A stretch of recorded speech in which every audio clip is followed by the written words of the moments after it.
Okay, just by way of a quick statement, I think we're an improving football team. I think there's plenty of signs and things to be encouraged about. Certainly, also plenty to work on at the same time.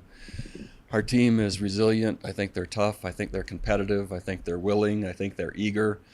And they're learning how to play football consistently, aggressively, and to the expectations we're holding them to.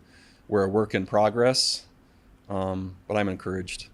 And I'll meet with the team today at 1:30, team meeting, and they'll have a chance to see the film as we started later today with it being a holiday.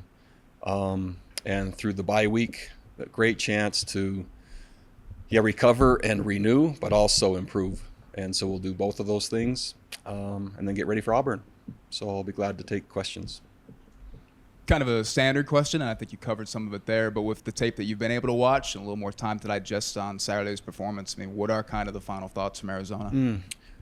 So Arizona is a good football team. As we all know, week 1 or week 2 in terms of rankings mean nothing. Week 8 or 9 is kind of the first time it starts to be accurate, but I think they're a good football team. I think they're a talented football team. And it was a road game for us, so all those things gave us a unique setting. If I were to say specifically, Devin Dampier, man, what a difference he made in the game. So not only his ability to play quarterback and make good decisions, but to create. So dropping back to throw and his ability to create with his legs, extend plays, really challenged their defense. His ability to run the football and design quarterback runs was also a challenge. But that alone created a different element that we didn't really use much in week 1, and we'll still be selective in using it as we move forward because of risk of injury to our quarterback.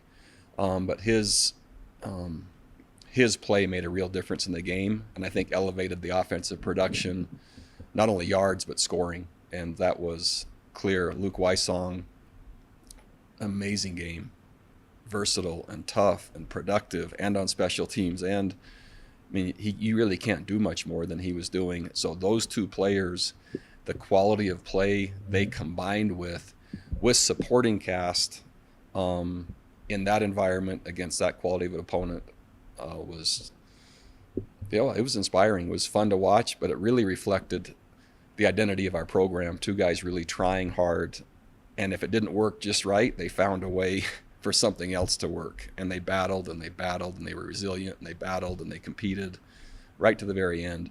And so I was really encouraged by seeing that.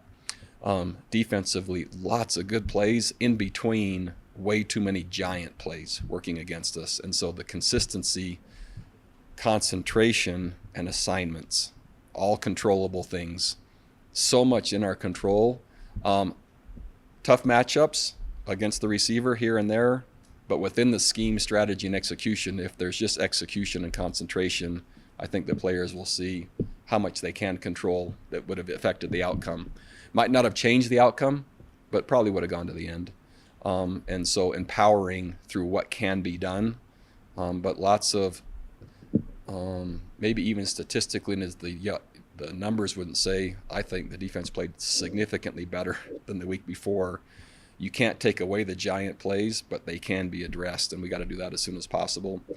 Special teams, I also think, was more comprehensive in their contribution, and had a chance to cover a lot of kicks, which was good to see, and different elements to address. So again, from week 1 to week 2, growth, progress, and improvement with lots of work to do in a lot of different areas, but I'm encouraged by what we can control.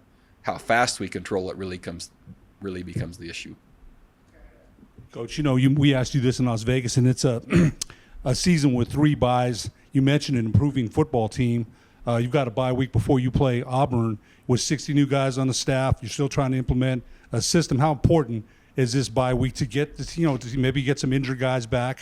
How important is this bye week right in the middle of the season? Yeah, so it's important for a number of reasons. So 2 games already feels like a season already. So we have a pretty good sample size of what the team is, what direction it's going. But we also sustained some significant injuries in that game. And that happens when you travel and you play quality opponents early in the year, right? That's one of the trade-offs, and we'll do the same when we play Auburn. And so you gain experience and you gain a clarity about your team, but you also risk damaging your roster along the way. And so we had some changes that we're adjusting to, and so we'll address both. We'll improve our football team through just enough practice, but we'll also improve our football team through meetings, learning, and recovery. And we have to do both. And yeah, it's a long season. All those things have to happen at the same time. So this won't be, all they're going to do is practice. This will be some practice, some meeting, some learning, but also some recovery. And we'll need all three of those. I think you just outlined a lot of it right there, but on Saturday you said that you kind of had a plan for Monday in the bye week, but what is kind of the plan for the rest of the week, more or less? Yeah, I'll put a plan with a caveat subject to change, but as of right now, Tuesday, Wednesday, Thursday will be more conditioning, running, not practicing. Thursday night will appear like a Monday night, first exposure to the opponent. Friday will look like a Thursday. Saturday, Sunday most likely off, with Monday looking like a Tuesday. Tuesday looking like a Wednesday, with 2 Thursdays before we go to Auburn. Subject to change. Okay. And obviously you just talked about it too. I mean, the chunk plays and 304 receiving yards to one guy in particular certainly magnifies things in the secondary. When we were talking about the run game with Montana State last week, you said that it wasn't all on the D-line, it was really more the front seven. Is there a similar feeling with the secondary and of tying in, or how does that work? No, it's a perceptive comment because it's never just one thing. And so there were 6-man pressures where the receiver and the quarterback threw and caught the ball, which coverage didn't match 6-man pressure, which means it should have been tighter because the 6 guys is a lot coming after the quarterback. Then there were 4-man pressures where coverage looked like it was 6-man pressure, and that didn't match. And then there were 5-man pressures that looked like something in between. And then there were some things where you saw he was covered effectively by both corners, safeties, etc. in between those plays. But those are normal plays and the expected plays when we're not executing, not concentrating, and not aligned or performing within the assignments. Gosh, it doesn't take much against a good player for those to show up. And it was repeatedly and against different people. So really bright spot of Noah Pola-Gates coming in and playing corner. Man, did he cover well, and he tackled well.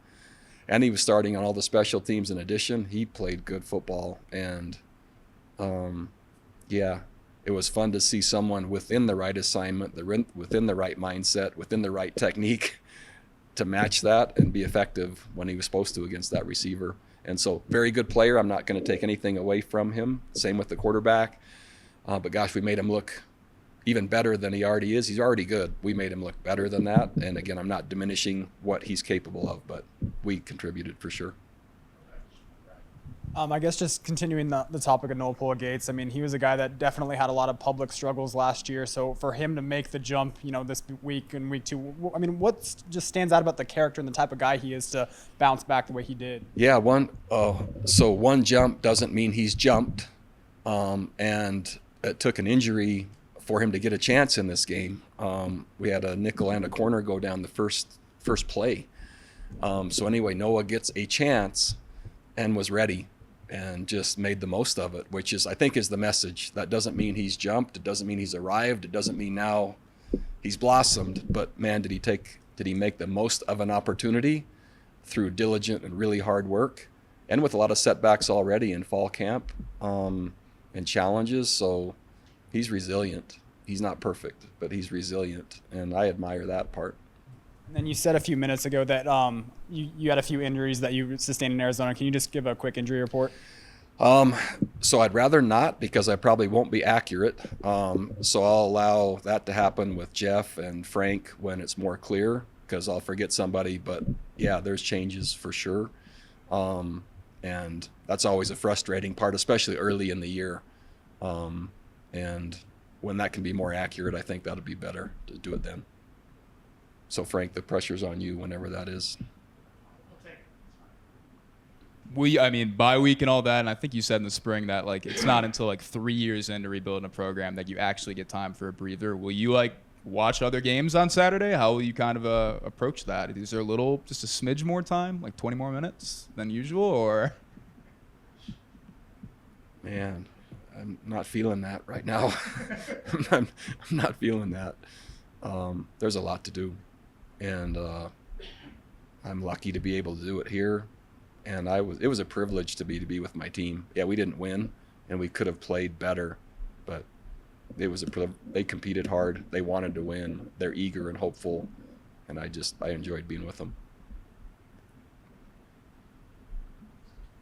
Thought some positive stuff from Moso on Saturday in particular. He had a bigger role in the spring in some ways and kind of dialed it down a little bit in the fall as he was finding his way in the new room and all that. What did you see out of Moso in particular, and just kind of a read on his performance on Saturday? Moso. He's improving.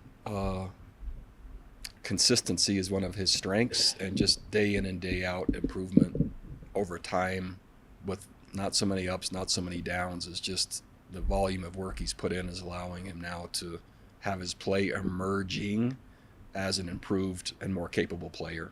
And so I think that's driven by consistency. And yeah, our program has high demands, and he's meeting those, and it's fun to see players that just show up and work every single day for the results to follow. And ultimately, I want that for our team. That's what I want more than anything, is for them to see how that works. Not there yet, but that's on my mind most, is how do I accelerate them connecting that day-to-day, how hard they're working and consistently they're working to have the outcomes needed as we make not only the personnel changes, but the schematic changes with the same principles driving the outcome. And so the faster I can do that and help the program, the better. And Moso's an example of what that's going to take player-wise while all that rest of that's going on, of just steady day in and day out commitment. And it's rewarding to see when that works, even at the individual level before the team has success, to see that lesson. Coach, second week with a remade offensive line without your starting center, this time against an autonomous 4 program. I wanted your thoughts on how you thought they performed. Mixed. So capable in terms of traditional runs and being able just to hand the ball off and then have efficient plays, which would be 4 yards or more through the run game. Not as consistent as we would have liked. More pressure on Devin than week 1, and mostly with 4-man rush, even though they rushed 5 a lot early until Devin made them kind of pay with his legs and making it to the second level. And so a clearer idea after week 2 than week 1. So certainly capable, and certainly spots of production, but also probably more challenges now than week 1 as to, man, there's more pressure. Devin's having to adjust a little bit, or some runs that weren't as efficient.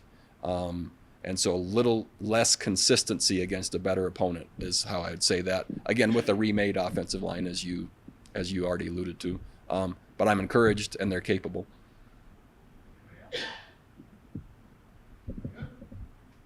Great. Enjoy your bye week.